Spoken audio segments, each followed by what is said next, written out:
Your balance sheet is lying to you. Today, I want us to do away with the old story. That one that tells us the cybersecurity is a necessary evil.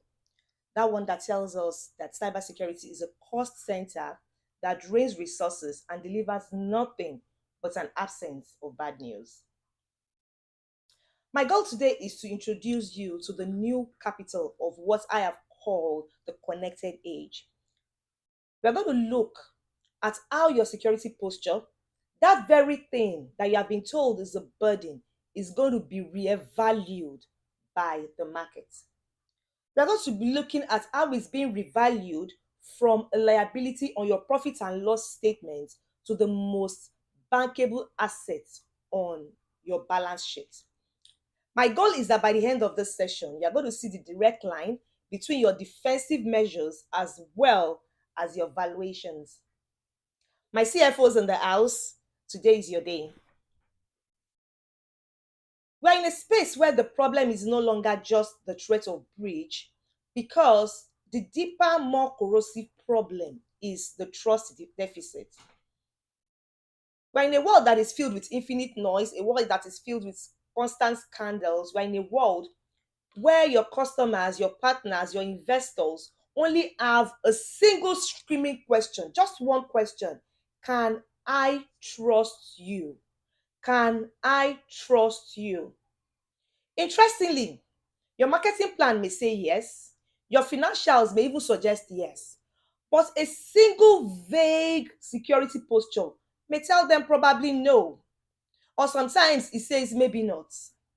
That maybe is where the problems lie, because that maybe is where deals die, is where premiums rise, it is where valuations will stall, and it will ensure that you are leaving money on the table, enormous amounts of money, because you are only communicating in vulnerabilities instead of communicating in value.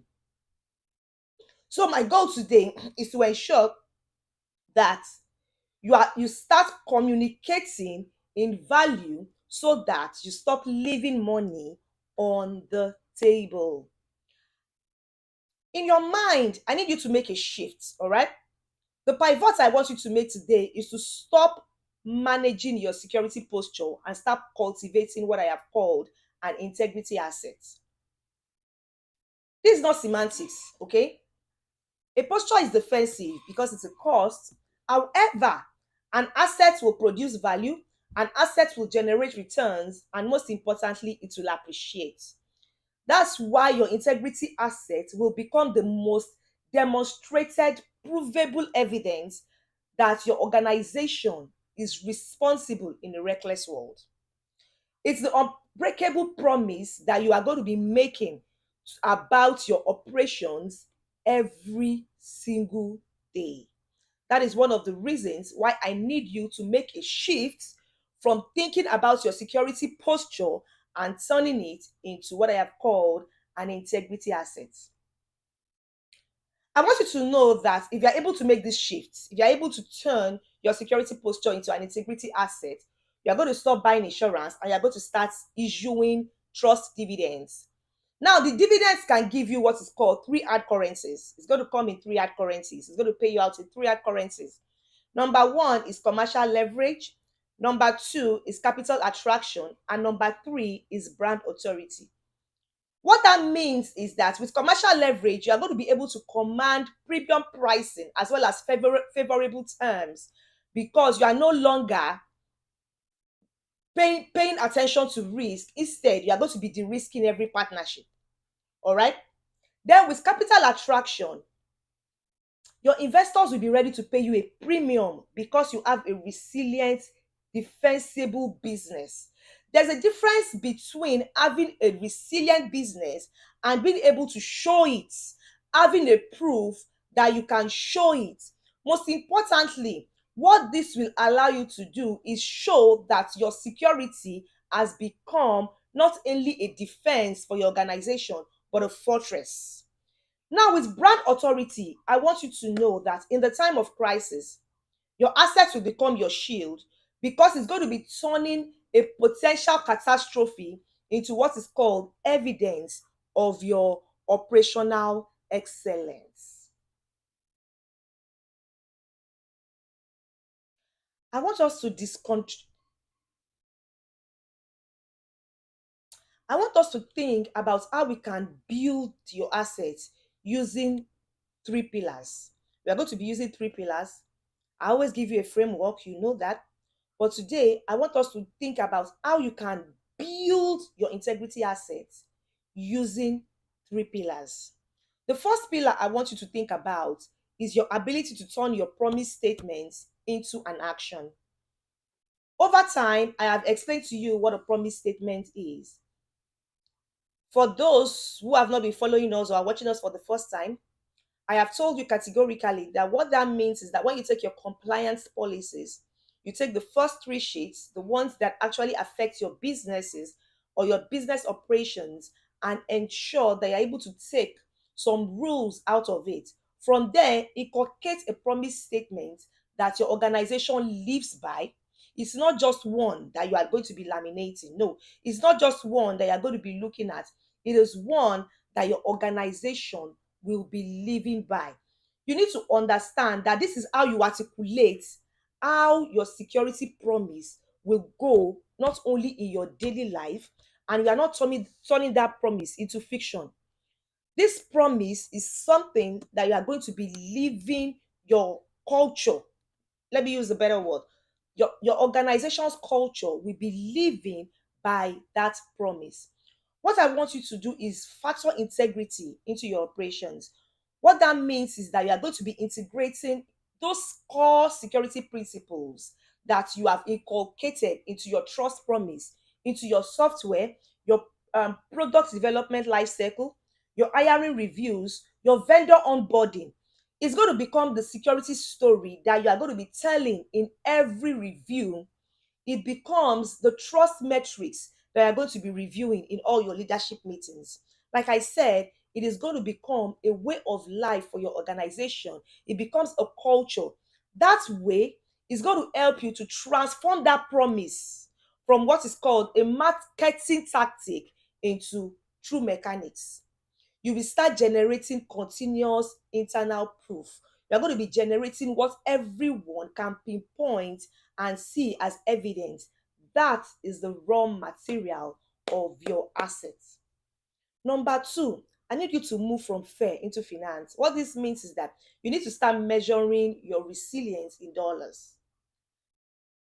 One of the biggest things I want us to understand, especially for the CFOs in the house, is to understand that even when you are speaking about your security posture, you need to be speaking the language of the balance sheet. It's very important because when you tell your board members that you have an advanced threat protection, it's meaningless to them. But telling them that you have quantified your cyber risk exposure and reduce it by a probable annual loss, probably by, let me say, $5 million. That becomes a financial report. It's a language they understand. You are talking not only in terms of metrics, but you're also talking in terms of value as well as the balance sheet. That way, they understand what you're saying. So, it is very important that you adopt the language of risk finance. What that means is that you should start modeling your scenarios not only in terms of the likelihood, but in terms of the probable financial impact. How does this affect us in terms of business operations? How does it affect us in terms of finances? Then look at creating what is called a resilience score. That will allow you to connect your insurance premiums to your expenses. That way, it's something that you can articulate easily for yourself. When you have that, you know that you have what is called a data sheet for your assets. You are able to articulate its value in the universal language of business. That is return, reduction, and resilience. And that is how you're going to be able to create an impression, not only with the board members, but also with your investors. Anyone who wants to bring in money into your organization knows that you are talking in terms of return, you are talking in terms of reduction, you are talking in terms of resilience. That is why that becomes very important, because you are articulating it and attaching it to a line on your balance sheet. Like I said, it's very important. You need to talk in terms of the money. Number three, you need to turn that trust that you earn into income for your organization.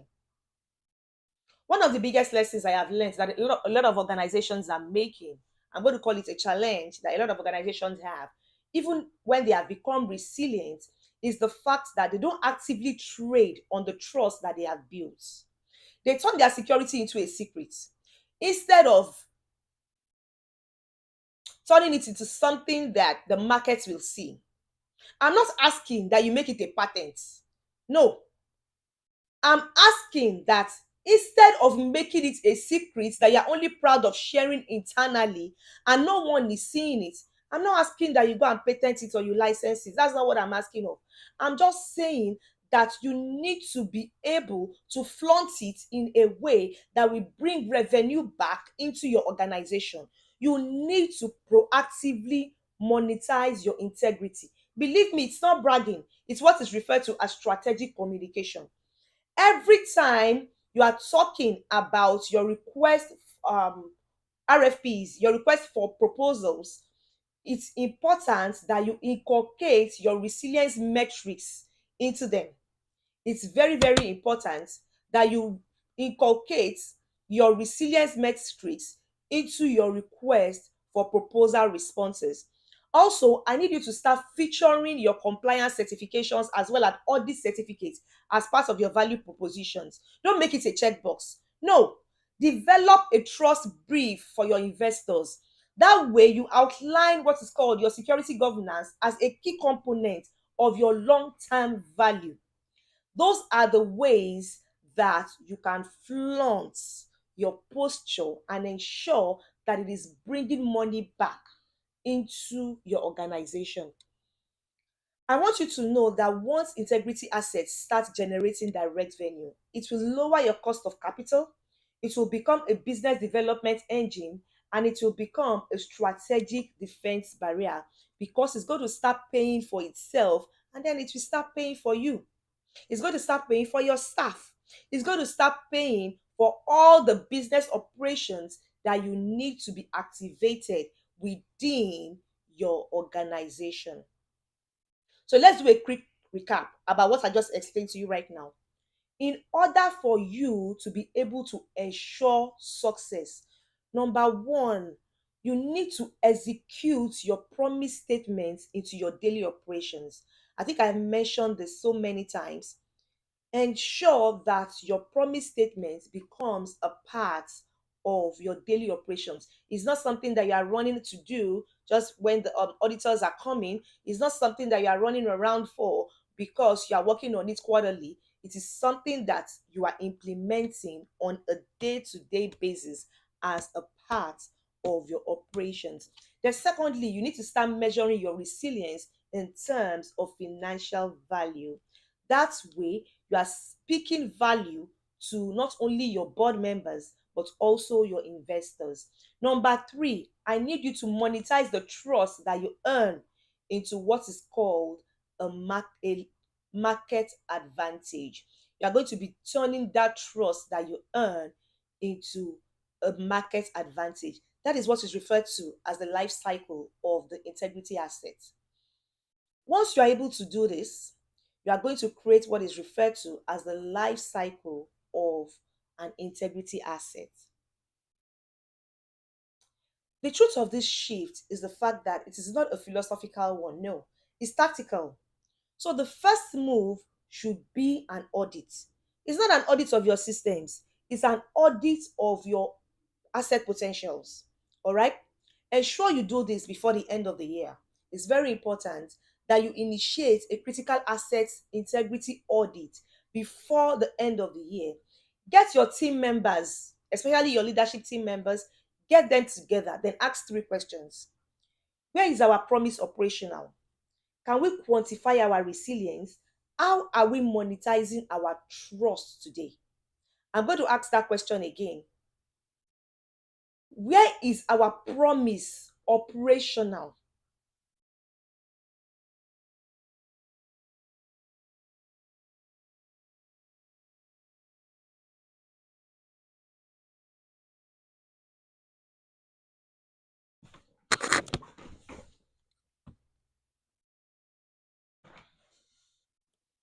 Like I said, for you to be able to successfully conduct your critical asset integrity audit, you need to ask three questions. Where is our promise operational? Can we quantify our resilience? And how are we monetizing our trust today? You see those gaps that you find, that's your opportunity, because the report you are going to be building from that, your integrity asset report, is going to become your blueprint. I want you to know that in the 20th century, the most bankable asset was a factory. In the 21st century, it was intellectual property. But you see, in this day, in this age, today, and even for the unforeseeable future, the biggest and most bankable asset is trust. That is why trust cannot be vague. It needs to be engineered, it needs to be quantified, and it needs to be leveraged. It needs to be engineered, it needs to be quantified, and it needs to be leveraged. Your security posture is like your factory where the trust is manufactured. Okay? I want you to stop seeing it and running it as a cost center and start governing it as a productive division. That way, you are going to break an unbreakable promise, and then you are going to watch as trust becomes your most bankable asset.